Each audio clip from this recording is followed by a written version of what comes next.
Oxford Canal by James Elroy Flecker, 1884 to 1919.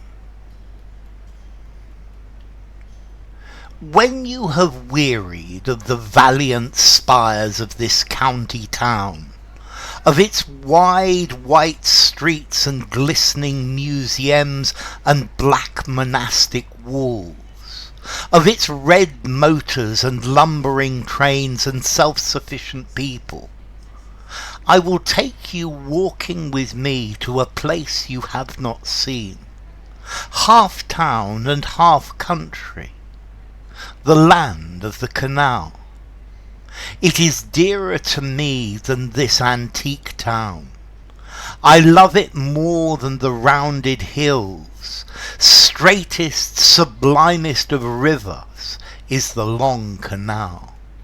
I have observed great storms and trembled. I have wept for fear of the dark.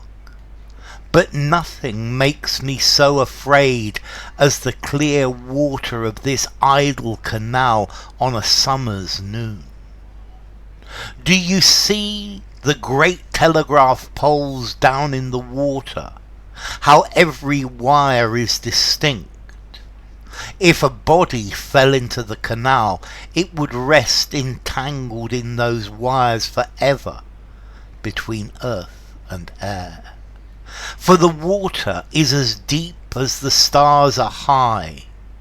One day I was thinking how if a man fell from that lofty pole, he would rush through the water toward me, till his image was scattered by his splash, when suddenly a train rushed by.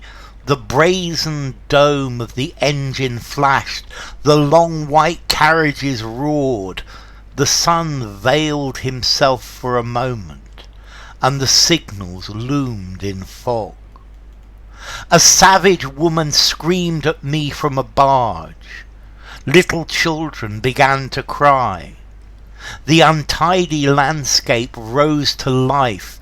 A sawmill started.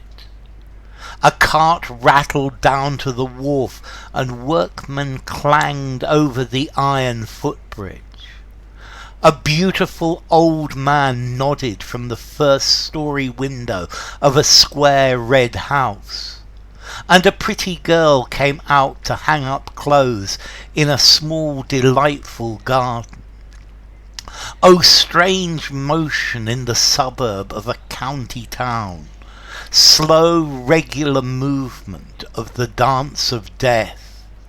Men and not phantoms are in these that move in light. Forgotten they live, and forgotten die. Okay, this is a poem by James Elroy Flecker. He was born in London, but his father was the headmaster of Dean Close School in Cheltenham.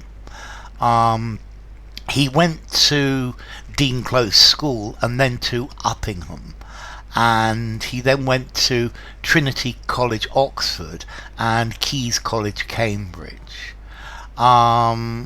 He was influenced by the aesthetic movement, and I think he was also influenced by the Parnassian poets, who were a group of French poets in the late 19th century.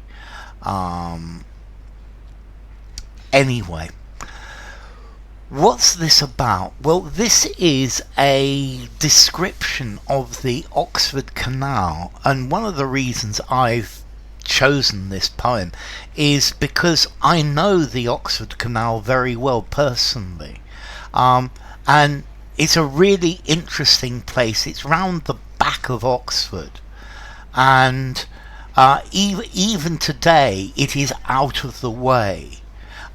It's being built on more and more as the years go by. This is a place where I used to go to walk when I was a kid. When you have wearied of the valiant spires of this county town, of its wide white streets and glistening museums and black monastic walls, of its red motors and lumbering trains and self-sufficient people, I will take you walking with me to a place you have not seen.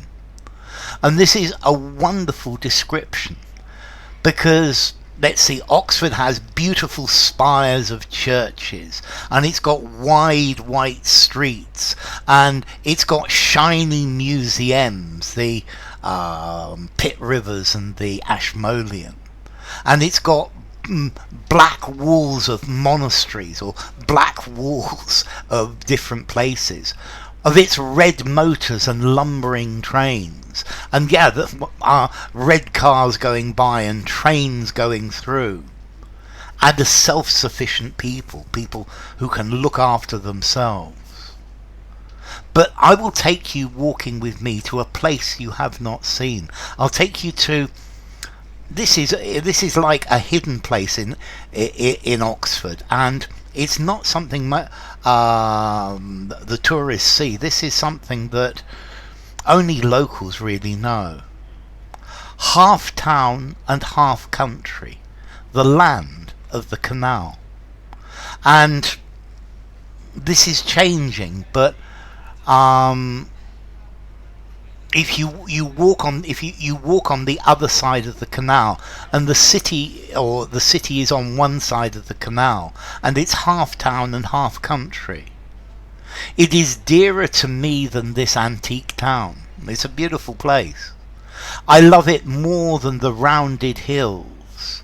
Straightest, sublimest of rivers is the long canal, and this canal, it's long and straight, and it goes straight for miles and miles. I have observed great storms and trembled. I have wept for fear of the dark. So he's had a lot of different experiences in his life. But nothing makes me so afraid as the clear water of this idle canal on a summer's noon.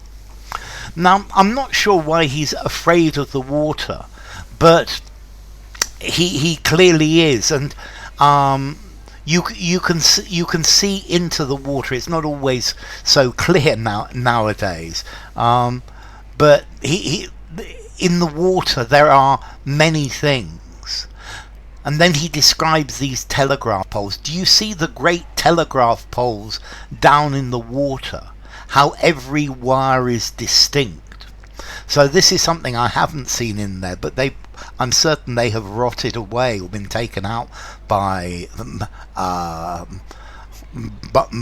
now. And there are these big telegraph poles in the water, but at the bottom, and every wire is distinct, so you can see them very clearly. If a body fell into the canal, it would rest entangled in those wires forever between earth and air. So this idea of finding a body in the canal, this is not something new in Oxford. This is something that has happened on more than one occasion. And maybe this is why it frightens him, because he has this imagination. For the water is as deep as the stars are high. So we've got a very nice simile here. The water seems incredibly deep. One day I was thinking how if a man fell from that lofty pole, he would rush toward me till his image was scattered by his splash. So he's looking down into the water, and he's imagining somebody climbing this telegraph pole, but under the water. And if this person climbing the pole fell off, he would come up towards him, falling with a splash, because it's almost as if there's another world in the looking glass, a looking glass world below. And I'm sure he can see the reflection of the sky on the surface of the water, so it looks like almost an alternate world. when suddenly a train rushed by. So suddenly behind him, a train rushes by. The brazen dome of the engine flashed. So a train is roaring past. I like this, the brazen dome. Brazen is open about something embarrassing. This is brazen is a word to describe people. The long white carriages roared. The sun veiled himself for a moment, and the signals loomed in fog. So the sun was covered for a moment, because I had this idea of a sunny day, and suddenly, I don't know where the fog came from, but yeah, fog in this area is certainly possible. And everything was foggy for a moment. A savage woman screamed at me from a little barge. The little children began to cry. So this is another factor in this landscape. This is a place where barges, long barges, are moored against the riverbank. And these are the barge people who used to take loads up and down the river with their up and down the canal with their horses pulling the barge. And these were this was a way of life, but this was the bargees, the people in the barges, was a community. The untidy landscape rose to life. A sawmill started. So this landscape, it's got all sorts of different things in it. It's part industrial, part residential. It's part this canal that is a highway of water. And a sawmill, this is where they cut wood, and suddenly there's the noise of a sawmill. Today all of the sawmills have gone. Very often they used to put the wood from the sawmills into punts, flat-bottomed boats. A cart rattled down to the wharf, and workmen clanged over the iron footbridge. Now, I'm thinking of one iron footbridge that goes over the entry to the canal from the river. A beautiful old man nodded from the first-story window of a square red house. So this is somebody nodding to him. A pretty girl came out to hang up clothes in a small, delightful garden. It's a depiction of this scene. Oh, strange motion in the suburb of a county town. So he's seeing all of the life in this county town, but this is the hidden life. Slow, regular movement of the dance of death. He's seeing time go by. This is the way that that people live, and they live out their lives. Men, and not phantoms, are these that move in light. Forgotten they live, forgotten they die.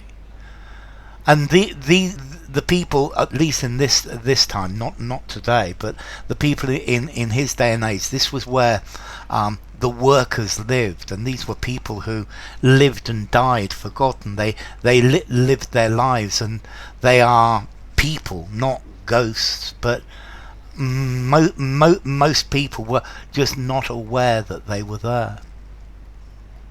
This is a lovely description of a beautiful place. So, Oxford Canal by James Elroy Flecker.